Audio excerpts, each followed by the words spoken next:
एक तरफ तो आम आदमी पार्टी कांग्रेस पार्टी दोस्ती का परिचय देती है दिल्ली में, और दूसरी ओर यही आम आदमी पार्टी और कांग्रेस पार्टी कुश्ती का परिचय देती है पंजाब में।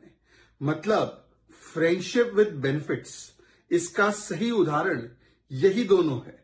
बताइए, सीट शेयरिंग की बातें चल रही है और दूसरी ओर बाजवा जी जो पंजाब कांग्रेस के बड़े नेता है, वहां पे विधानसभा में लीडर ऑफ ऑपोजिशन है, वो भगवंत मान को हिटलर बुला रहे हैं, कह रहे हैं ये हिटलर की तरह है।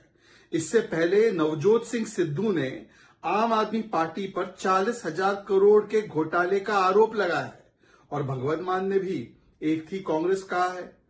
ये वही कांग्रेस पार्टी है जो केजरीवाल जी के पोस्टर चिपका कर कहती है कि केजरीवाल भ्रष्ट है, शराब घोटाला केजरीवाल ने किया है। और ये वही केजरीवाल जी की पार्टी है जिसने बच्चों की सौगंध खाकर कहा था कि हम कभी कांग्रेस जैसी करप्ट पार्टी के साथ हाथ नहीं मिलाएंगे, और विधानसभा में, दिल्ली की विधानसभा में 84 के नरसंहार के लिए राजीव गांधी से भारत रत्न वापस लेने की मांग की थी आम आदमी पार्टी ने। परंतु आज ऐसा डर है, ऐसा लोभ है, सत्ता की ऐसी भूख और हवस है कि एक दूसरे के जानी दुश्मन एक दूसरे से दोस्ती तो कर रहे हैं दिल्ली में ताकि मोदी जी के विजन और मिशन को रोक सके। परंतु किस प्रकार की कॉन्ट्रेडिक्शंस और विरोधाभास है इनमें, इसका हर रोज एक नया परिचय, हर रोज एक नया कलेश पंजाब में, दिल्ली में दिखाई देता है। और इस प्रकार की इनकी तथाकथित दोस्ती है, इसको कहते हैं friendship with benefits. Today, once again, Aam Aadmi Party and Congress Party, which are talking about seat sharing in Delhi, but they are having all kinds of issues and problems in Punjab. This is the Dosti in Delhi and Kushti in Punjab friendship with benefits model. Imagine, on the day when they are talking about seat sharing, Bajwa ji, who's a tall Congress leader of Punjab, who's the leader of opposition, says that Bhagwant Mann is no less than Hitler. If he's Hitler, then why are you saving democracy with Hitler? Then we have seen Sidhu ji make accusation of 40,000 crore scam on Bhagwant Mann government. Delhi Congress leaders accuse Sharab Ghotala on Kejriwal. They put his pictures all around and they say that this man is the most corrupt man. Kejriwal and his party had said, we swear on our children we will never touch Congress with a barge pole. They even passed a resolution in the Assembly of Delhi that 1984 genocide was done by Congress and Bharat Ratna of Rajiv Gandhi should be taken back. Now, who has done U-turn?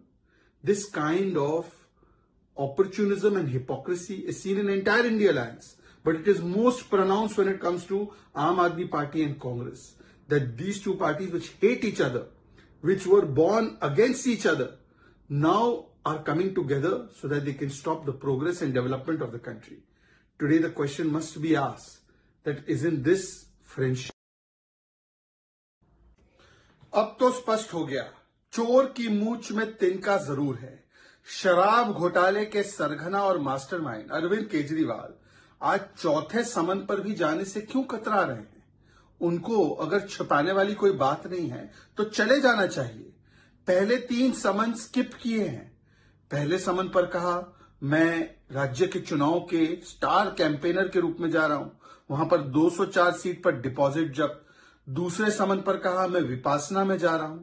तीसरे समन में कहा ये विद्वेष की भावना से। यदि ये विद्वेष की भावना से हैं तो समन्स को क्वॉश करवा देते।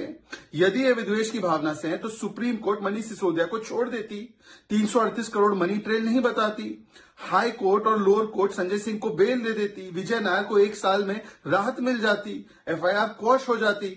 और आपकी साथी कांग्रेस, वो भी तो आरोप आप पर लगा रही है कि आप सर से पैर तक भ्रष्ट है शराब घोटाले में। तो बताइए कि कांग्रेस भी विद्वेष की भावना कर रही है, हाईकोर्ट सुप्रीम कोर्ट भी विद्वेष की भावना पर चल रही है। ये केवल और केवल बहानेबाजी और विक्टिमहुड कार्ड खेलना है, क्योंकि रिपोर्ट कार्ड नहीं देना है शराब घोटाले पर कि कैसे 2.5% से 12% कमीशन होलसेल कंपनी, होलसेल जो है वो प्राइवेट सेक्टर कंपनी को दे दिया, कैसे ब्लैकलिस्टेड और मैन्युफैक्चरिंग कंपनी को आने दिया, किस प्रकार से हजारों करोड़ों का मुनाफा कमाने में मदद की तब जब कोविड छाया हुआ था दिल्ली पर, परंतु शराब घोटालेबाजों की जेबें भर रहे थे। इन सवालों के जवाब नहीं देने हैं, इसीलिए बहानेबाजी और विक्टिमहुड कार्ड और ड्रामा ये फिर से करना है। अन्ना हजारे की जब नेतृत्व में थे तब ये लोग कहते थे पहले इस्तीफा फिर जांच।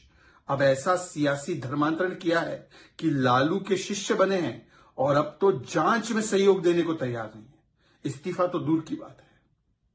Today is the full political conversion of Arvind Kejriwal and company. Those who under the leadership of Anna Hazare once said, first resignation, then investigation. Today they are under tutelage of Lalu Prasad and therefore no resignation, no investigation. Not cooperating with the investigation after 4 summons. Imagine the first summon was skipped by Mr. Kejriwal saying that I am busy in campaigning. They lost deposit on all 204 seats. Then he said I am busy in Vipassana. Then he said that this is vendetta politics, and now again he's likely to skip this summon. If there is nothing to hide, if you're not the mastermind of this Sharab Ghotala, why are you so afraid? Chor ki mooch mein tinka hai. And what is this vendetta victimhood card? Courts have not given relief to Manish Sisodia. Supreme Court has said 338 crore money trail is there. High Court and Lower Court is not giving relief to Sanjay Singh. No relief to Vijay Nair for 1 year. If it is vendetta politics, get the summons quashed. But it is not the case of vendetta politics, because even Congress party, their ally is saying that he is corrupt and he is involved in Sharab Ghotala. Now say, this is all because they don't want to give a report card on corruption. They only want to do drama, victimhood and vendetta card. Today the question is that why was the commission increased from 2.5% to 12%? No answer. Why were blacklisted and manufacturing companies allowed to come in? No answer. Why was wholesale given to private sector? No answer. And why did you allow thousands of crores of profit to be earned by this Sharab Ghotalebaz at a time when Delhi was suffering under COVID? No answer. This is the true face of Arvind Kejriwal.